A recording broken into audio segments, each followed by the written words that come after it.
To use iFightBack on a big screen TV with either a SIRT type laser training pistol or a laser insert in your own weapon, you need to have a reflective surface on your TV.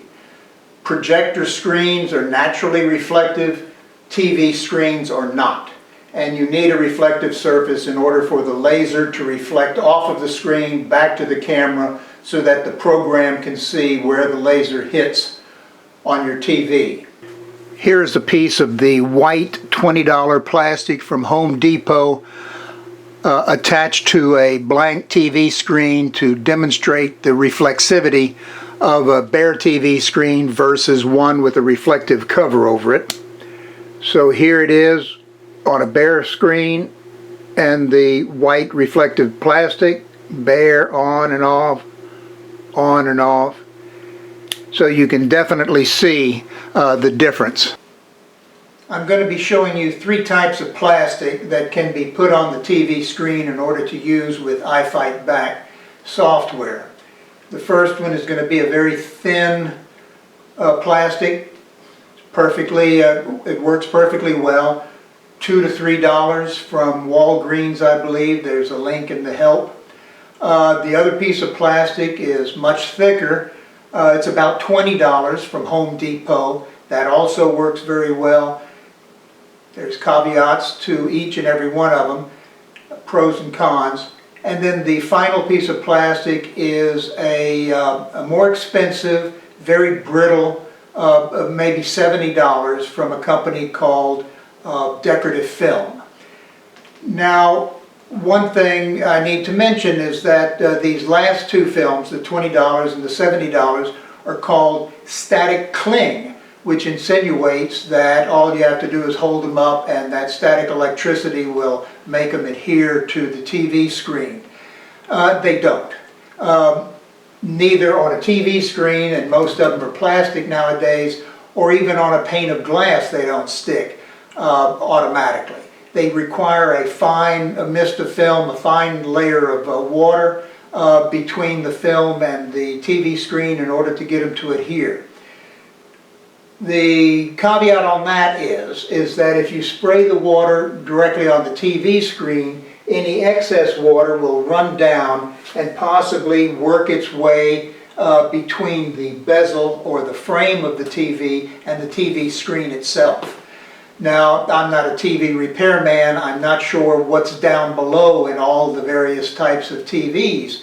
I talked to a TV man. He kind of shrugged and said, well, he thinks nothing would probably happen, but he didn't want to stake his reputation on it.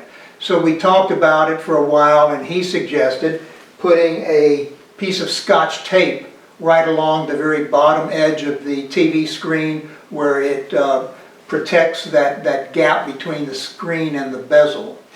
And that'll keep any water from dripping down in there. Barely put it on here.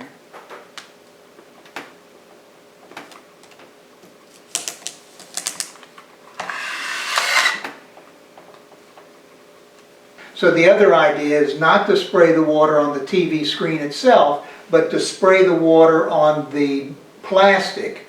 And then when you hold it up, any excess water will drip on the floor, and then you can go and put it onto the TV screen, minimizing any possible runoff.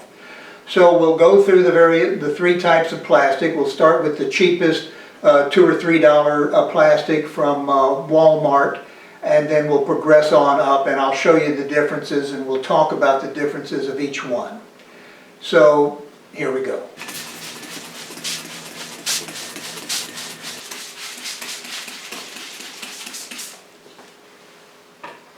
Here we have the thinner plastic that we'll start with first, and you can see how thin it is. It's just waves in the wind. It's like tissue paper, it's so thin.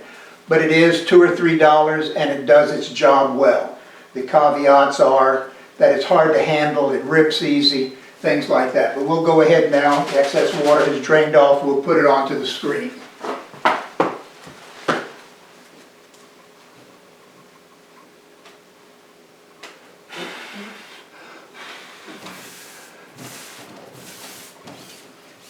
use a little squeegee to take out any of the air bubbles that are in there.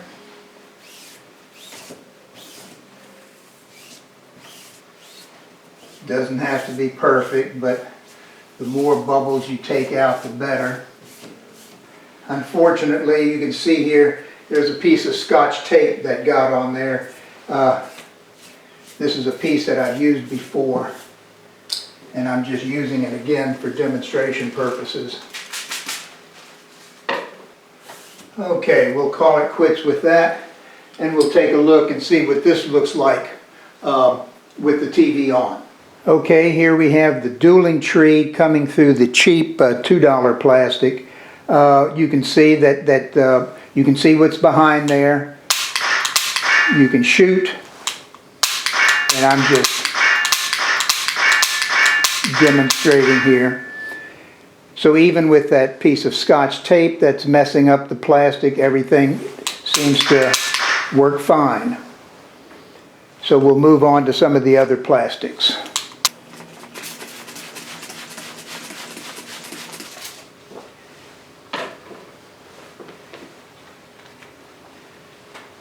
Okay, this next piece is this much heavier $20 plastic from Home Depot. As you can see, it's more like a shower curtain. It's not like tissue paper like that previous cheaper plastic was. And this is much easier to handle. It stays flatter just because it's thicker. It doesn't wrinkle, doesn't tear like the other one does. So let's put this one on, and then we'll take a look at how it looks.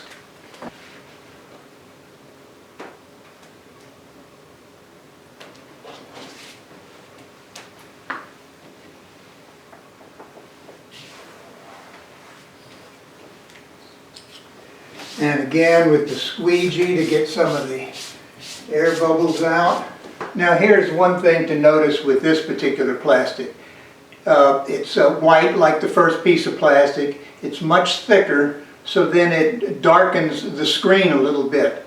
Now what this means is if it's not cut perfect or not put on perfect, the difference between where the plastic is and where the screen is without plastic on it, it's very much brighter. So when it comes time to adjust the camera is going to be adjusting to this much darker area, and you might start getting fake shots along the bright edges. We tried to accommodate for that by not counting any shots within 5 pixels of the edge of the screen, but just be aware, if you have too big of a gap here and you start seeing ghost shots or fake shots along the edge, that's going to be the cause. So here it is with the $20 plastic from Home Depot. And if I could shoot correctly, there we go. So you see how that works now with a big screen TV and the $20 plastic.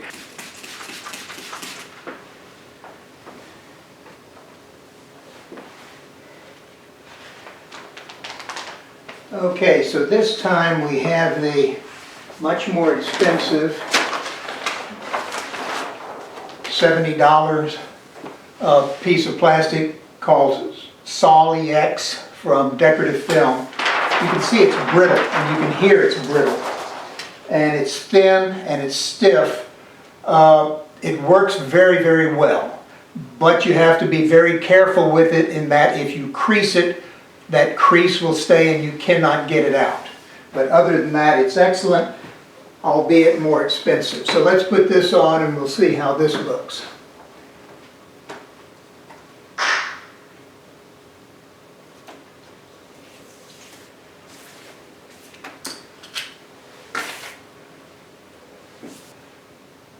Okay, I see I left on the dueling tree. I'll start shooting it so you can see how it performs. Okay, now we have the dueling tree starting up with the more expensive Decorative Film, Sol-EX film.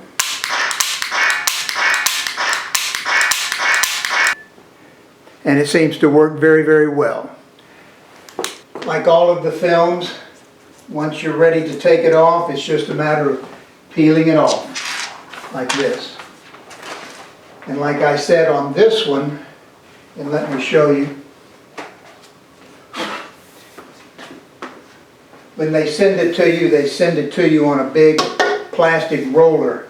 And I recommend whenever you store this, you peel it off, lay it down on the ground, and then roll it up on this big roller so that you don't get any kinks in it.